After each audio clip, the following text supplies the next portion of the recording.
What's up, guys? Welcome to Making Houston Home. My name is Rene. Lara, I appreciate you for being with me today.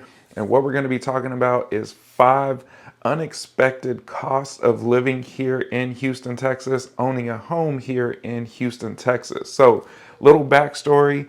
I'm from Southern California. I was born and raised in LA, lived there till my early 20s. Then I moved down to South Orange County, California, lived there for about 8 years until my wife and I moved here to Houston with our 2 kids back in 2018. Our kids were only 1 and 2 at the time. So these are 5 things that I did not know about until we moved here. So to speak to them real quick, we're going to be talking about property taxes, homeowners insurance, home maintenance, the toll roads, and gas prices. So 5 things that I wasn't really sure, didn't really know too much about until we were kind of in the thick of buying our home, purchasing our home, and then living here.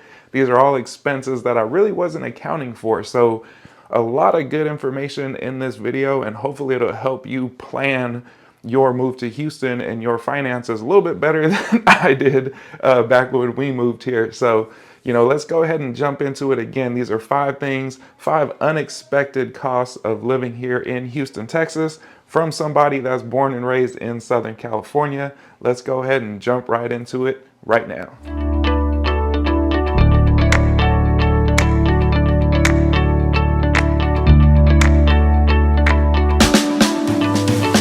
All right, guys, so the first thing on this list, the biggest concern that a lot of people have when they're moving here to Houston and just to Texas in general, right, is property taxes. Everybody talks about how high the property taxes are here in Texas. Texas is known for one great thing, which is that we don't have a state income tax. So if you are in a state where you're paying state income tax on top of your federal taxes, obviously you're going to save some money there. Depending on how much money you make is how much money you're going to save. But in Texas, we do have higher property taxes than most other states. So with all that said, here in Harris County, the average tax rate is about 2.3%. If you kind of get into the suburbs around Houston, Houston is huge. You have the Woodlands, you have Katy, you have a ton of big cities that surround Houston itself. Some of those new construction areas, you're going to see easily tax rates in the 3s, 3.5, high 3% as well. So it's very, very important when you're thinking about your budget, how much you're approved for, where you select your home and what the tax rate is in that specific area is gonna affect how much home you can purchase, right? So for example, let's say at a 2% tax rate on a $400,000 home, quick math, you're at $8,000 a year on property taxes, right? But say for that same 400,000, if you're in a tax rate that's 3.5%, quick math, you're over $12,000. I don't know how much exactly that is, but $12,000 to $15,000. So a huge difference right there in your monthly payment because of just a simple property tax increase and just depending on where you're at, right? So really, really important to keep that in mind.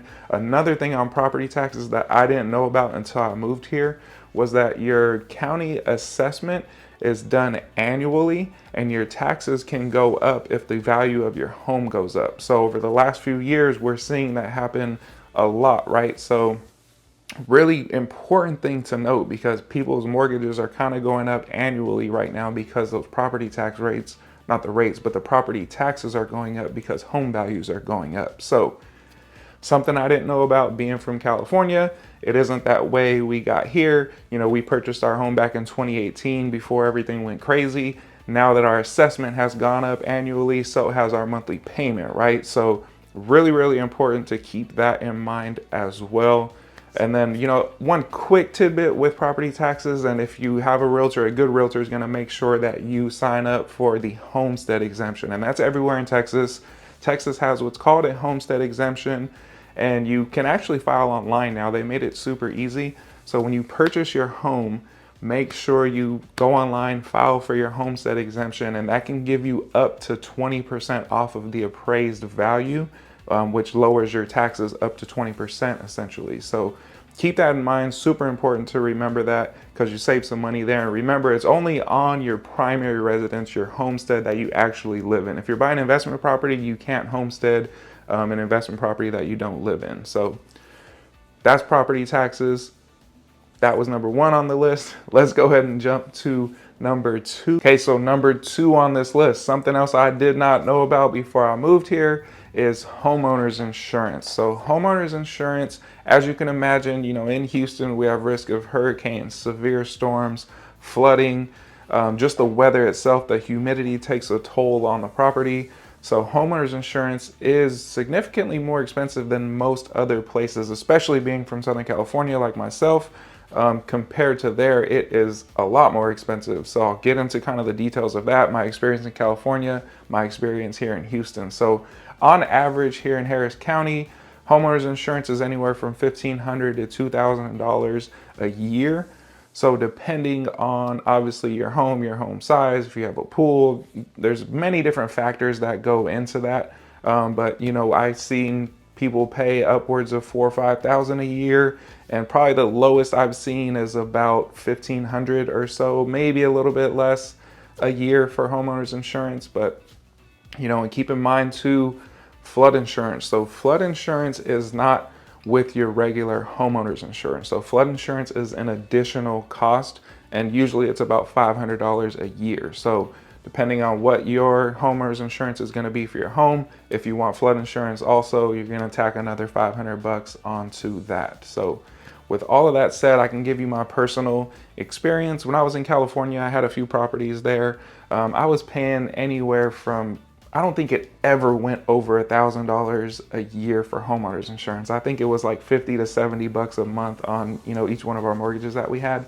But coming here, when we purchased our home back in 2018, I kind of had sticker shock when I saw what our homeowners insurance was going to be here, because I really had zero clue, right? And that's why I'm doing this for you right now. Hopefully you're better prepared for what's to come. And you're obviously doing your research, which I didn't really do. We were just moving, we were gung-ho, and we were making it happen, right? So we kind of got into the thick of things, and then it was like, oh shoot, this is actually kind of expensive. So, with all that said, I know here in my neighborhood, it's something to speak to also. A lot of people, when you're coming from out of state, when you're coming to Texas, you kind of want these bigger homes, right? And I'll kind of get into that on the next topic, which is home maintenance. But with bigger homes comes more responsibility, more liability as well, which means more insurance on these homes. So especially if you have a pool, big property, all that stuff kind of adds up. So keeping that in mind, remember that homeowners insurance is much more expensive here in Houston.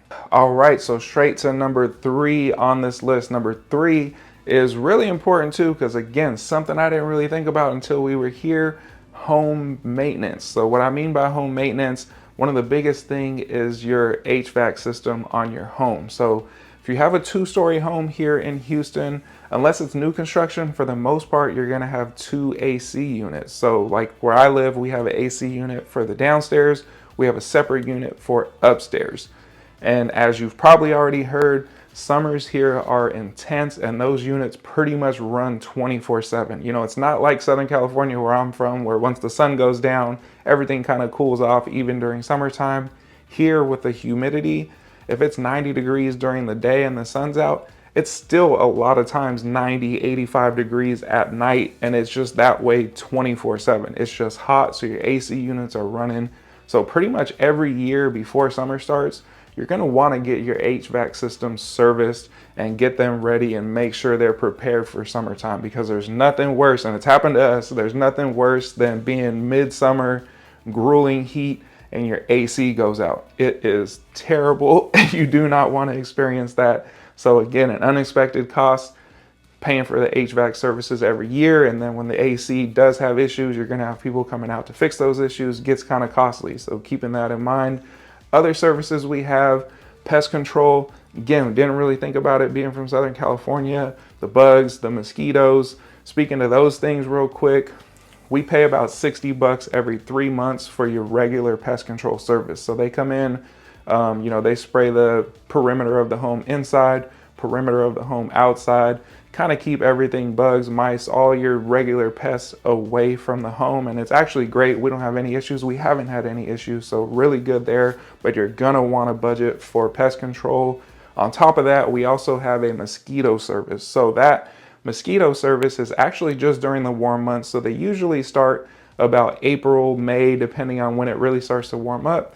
And then it goes through around October timeframe until it starts to cool down in the winter months. So that service, I believe we pay about 80, 90 bucks, and that's every 3 weeks. So, that's an elected service that you don't have to do, but me and my family personally, we enjoy being outside. So we enjoy sitting out on the patio, hanging out in the pool. We enjoy the outdoor activities. So having mosquitoes attacking you 24/7 is not the best experience. So that's why we elect to do that. So they come in every 3 weeks.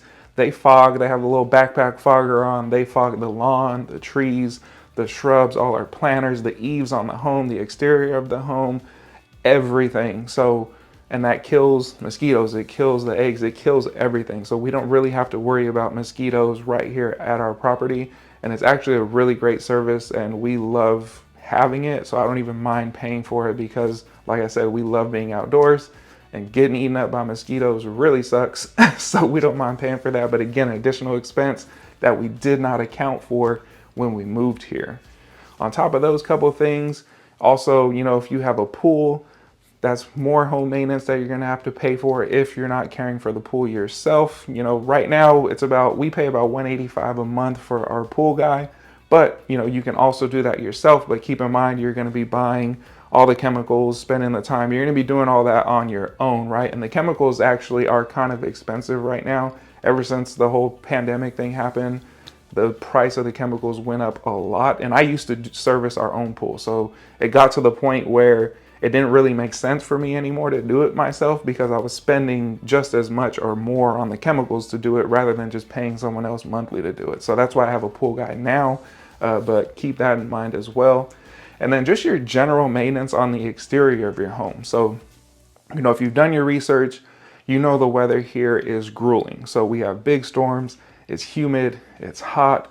Kind of just maintenance on the exterior of the home is really important as well. So you see sometimes here in Houston, if you're purchasing a home, you're gonna see like wood rot on the eaves of a house. You're gonna see wood rot kind of on the exterior, and that's because of the humidity and how wet it is here. So once water penetrates into something, it kind of just stays there, and you end up getting some wood rot. So you'll actually see that a lot here in Houston. So, if you're someone that takes care of your home, you're going to be replacing wood, eaves, all that kind of stuff every few years, probably. Roof maintenance, huge storms, things happen. People here replace their roof. I would probably, just on average, if you really want to make sure it's in tip-top shape, say probably every 10 to 15 years is a good idea to replace your roof. A lot of homes here, you will find tile or concrete roofs, which last forever unless they break for some reason. So actually not a bad investment to have something like that on your home. Aside from that, landscape as well. So usually every winter comes along. The last few years we've had a couple freezes, and that pretty much killed all of our landscaping. So the last few years, another thing we didn't really budget for was having to redo our entire planters and gardens around the entire home. So, a lot of just little things here and there that kind of add up to your expenses that we didn't really account for. So that was kind of just some of the home maintenance things that I didn't account for when we moved here to Houston. Okay, so number four on this list is the toll roads. So again, we did have toll roads in Southern California that I used every now and then when I was getting from LA to Orange County. They were pretty expensive. The good thing about the toll roads here in Houston is they're not that expensive. So like I take Highway 99, Beltway 8 pretty often, and it's like $1 something for each little segment. So the way I have it set up, actually first I'm gonna pull up this map real quick. I'll show you this map, and it just shows you the toll roads here. So you can see you got downtown Houston right there in the center. You have the first loop, which is 610. 610 is not a toll road, but then the next two big loops are. So you have Beltway 8, which is that next loop, and then that big loop along the top you can see there, that's 99, the Grand Parkway. And then what's really cool is, the way they have these roads set up is actually very well thought out. So it's kind of like a spider web. So you have those loops, and then you have all these highways that run north, south, east, west, pretty much every direction to get to all those loops. So if you live in the suburbs around Houston, there's plenty of different options and different directions to get to where you're going. So you can kind of maneuver around traffic a lot, which is really, really great. I do that all the time. So, but speaking to the toll roads, as you can see, you have those loops that are toll roads, and then some of those other little kind of spider webby things that are going in and out are all toll roads as well. So the way it's set up, so I have Easy Tag, and it's actually pretty simple. So you kind of just go online, you set up your account, and what I do, instead of having to remember to go online and pay it, I have it auto drafted. And the way you could set it up, so my account is set up where I put 40 bucks in there. I put $40. As I use the tolls, it goes off your license plate. So it scans your license plate and then you get charged. So as my $40 decreases while I'm driving, doing all this stuff, when it hits 10 bucks, it auto charges me back to 40. So on average, I get my bill every month. I look at it, I make sure there's no crazy charges, everything's right. On average, I probably spend, it re-ups maybe once a month, possibly twice if I'm driving more than what I usually do. But I would say on average, I probably spend about 40 bucks a month on the toll roads. But to me, driving as much as I do, showing homes, doing all the stuff that I do as a realtor, it's worth it because I save a lot of time using the toll roads rather than trying to go the other routes not using the toll roads. So again, something I didn't really account for, but also at the same time, I don't really mind paying for because it is actually very convenient having those access to those roads. Okay, and number 5 on this list, the last thing we're going to talk about is gas prices. So comparatively speaking, gas prices are usually less here in Houston than they are most other places in the country. I just filled up a couple days ago, and right now this is, what are we in, May of 2023. I just filled up the other day. I think it was $2.89 that I paid, and that's actually a little bit high for Houston. When we first moved here, it was around $2. So $2.89 is a little bit high. Anytime it hits 3 or above 3, people get mad here. So keep that in mind. Gas prices are a little bit less, but speaking of toll roads, and I have other videos where I talk about how big Houston is, depending on how much you have to drive. And you saw the map of those toll roads, so it's a big area. So if you live on the west side of Houston, but you got to drive to the east side of Houston for work, that's a long drive. It's going to take you a long time to get there, and it's going to take a lot of gas. So just keep in mind and budget for gas if you are going to be commuting a lot. And there are other ways too. If you live kind of central downtown, pretty much everything's walking, biking distance. There is like the metro rail system downtown as well. So if you live downtown, you have more options where you don't really need to drive everywhere. But if you're on the outskirts of Houston and the suburbs and you work downtown or you work in a different area, you're gonna need a car, and you're gonna wanna budget for paying for gas as well. And as I mentioned, the price itself isn't terrible comparing to like Southern California, for example, where I'm from, where I think I just talked to some family yesterday and they said they were like right around $5 a gallon or a little bit more than that. But keeping that in mind, you are going to be paying less, but if you have to commute and you have to drive far, you're going to want to keep that in mind still to budget for gas for whatever your lifestyle is going to create. Okay, so go ahead and reach out to me if you have any other questions. You can put them in the comments if I didn't touch on something, or as you were watching that, you thought of something. You can reach out to me directly. Also, the number in the description is my personal line. So if you call it or you text it, I answer, I text you back. There's also a Calendly link on there to book a Zoom call with me.